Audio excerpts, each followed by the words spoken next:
सबको जोहार। मैं सवेरे सवेरे आज व्हाट्सएप में ऐसे ही देख रहा था, तो अचानक से मेरा नज़र कुछ वीडियो और फोटो पर पड़ा। और वहाँ पर मैं देखा कि कुछ औरत लोग रो रही थी, बिलख बिलख के रो रही थी, किसी का पैर पकड़ रही थी। तो मैंने सोचा क्या है ये। तो देखने के बाद पता चला एक्चुअली वो उस जगह का वीडियो है जहाँ अडानी ग्रुप अभी पावर प्लांट बना रहे हैं झारखंड में, गोड्डा डिस्ट्रिक्ट में। नाउ वो लोग ज़मीन एक्वायर कर रहे हैं, झारखंड सरकार उनको ज़मीन दे रही है अडानी ग्रुप को। बहुत सारे लोग शायद ज़मीन दे दिए होंगे, लेकिन कुछ संथाल परिवार हैं जो ज़मीन नहीं दे रहे हैं, लेकिन उनसे ज़बरदस्ती वो ज़मीन को लिया जा रहा है।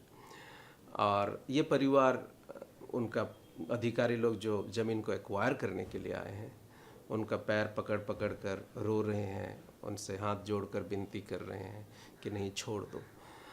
तो ये सब देख करके अच्छा नहीं लगा। और मैं सोचने लगा कि चलो शायद मैं कुछ वीडियो बनाऊं कि मैं अपने दिल की बात को बोल सकूं।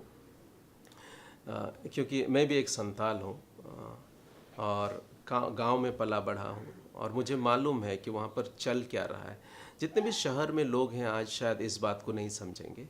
जितने भी शहर में हम लोग हैं, हम सोचते हैं कि अरे भाई ज़मीन है, बेच दो, पैसा मिलेगा।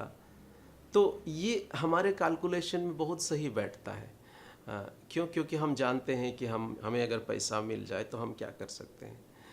लेकिन अगर गांव की मनोवृत्ति या गांव के दृष्टिकोण से हम चीज़ों को देखने का कोशिश करें, तो एक व्यक्ति जो गांव में है, जो सिर्फ खेती करना जानता है, उसको अगर आप पैसा दे भी देंगे ना, तो वो कुछ नहीं कर सकता है ना। आपको आश्चर्य लगेगा ये सब सुनकर कि कैसे ऐसे हो सकता है, बट ऐसे यही हकीकत है। जो अनपढ़ लोग हैं गांव में, जो खेती सिर्फ जानते हैं, उसका ज़मीन ही सब चीज़ है। ज़मीन है तो जान है, ज़मीन नहीं है तो कुछ भी नहीं है। आप अगर उनसे वो ज़मीन ले रहे हो, तब तो फिर उसका तो सब चीज़ उजड़ रहा है। तो आप ऑब्वियसली आप देख सकते हैं कि वो लोग कितने रो रहे हैं, बिलख रहे हैं।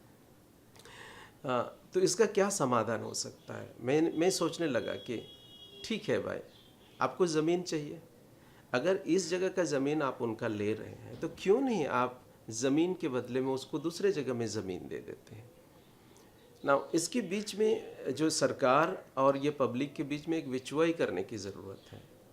जितने भी हमारे जो राजनीतिक नेता लोग हैं, मैं उनसे अनुरोध करूंगा, निवेदन करूंगा कि आप देखें इस चीज़ को, एटलीस्ट थोड़ा सा आप वहाँ पर इसको समाधान लेवल पर उसको लाना है। आपको देखना है कि कैसे जितने भी किसान हैं उनको ज़मीन के बदले में ज़मीन मिल रहा है। मैं आपको एक बात बताना चाहता हूँ कि जो लोग किसान हैं, जो सिर्फ खेती करना जानते हैं, आप अगर उनको पैसा दे भी देंगे ना, वो कुछ नहीं कर सकते। मैं एक चीज़ आपको फिर और बताना चाहूँगा कि इसको और भी बेहतर समझने के लिए, कि आप एटलीस्ट हमारे जो वहाँ पर जो ट्राइबल लोग हैं, जो ज़मीन नहीं देना चाह रहे हैं, उनके हार्ट को आप अच्छे से समझ सकेंगे।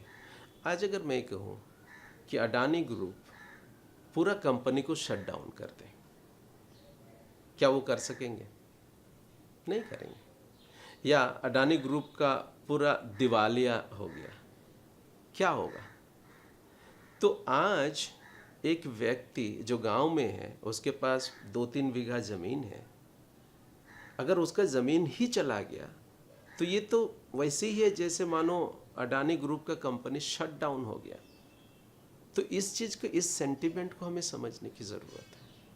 आज इसको हमें समझने की ज़रूरत है ना। जिसके पास करोड़ों रुपया है, वो तभी बर्बादी के कगार पे आता है जब उनका करोड़ों रुपया लूट जाता है। लेकिन अगर मेरे पास सिर्फ 2 बीघा ज़मीन है, तो मैं 2 बीघा ज़मीन चला गया तो मैं कंगाल हो गया। इस चीज़ को हमें समझने की ज़रूरत है। और आज जितने भी आज अधिकारी लोग हैं, वो गांव में नहीं पले बड़े हैं, उनमें से बहुत सारे लोग ट्राइबल नहीं हैं। इसीलिए ये ट्राइबल मेंटालिटी को वो नहीं समझते, और अभी वो सोचते हैं कि ये लोग जो विरोध कर रहे हैं, ये हमारे विकास का विरोध कर रहे हैं, ये हमारे देश का विरोध कर रहे हैं। हमारे उन्नति का विरोध कर रहे हैं। और कई बार हम लोग ये सोचते हैं कि ये देशद्रोही है। नहीं नहीं, ऐसे बात नहीं है। वो विकास का विरोधी नहीं है, वो सिर्फ इस बात का विरोध कर रहे हैं कि उसके जीवन का गला को घोंट मत दीजिए।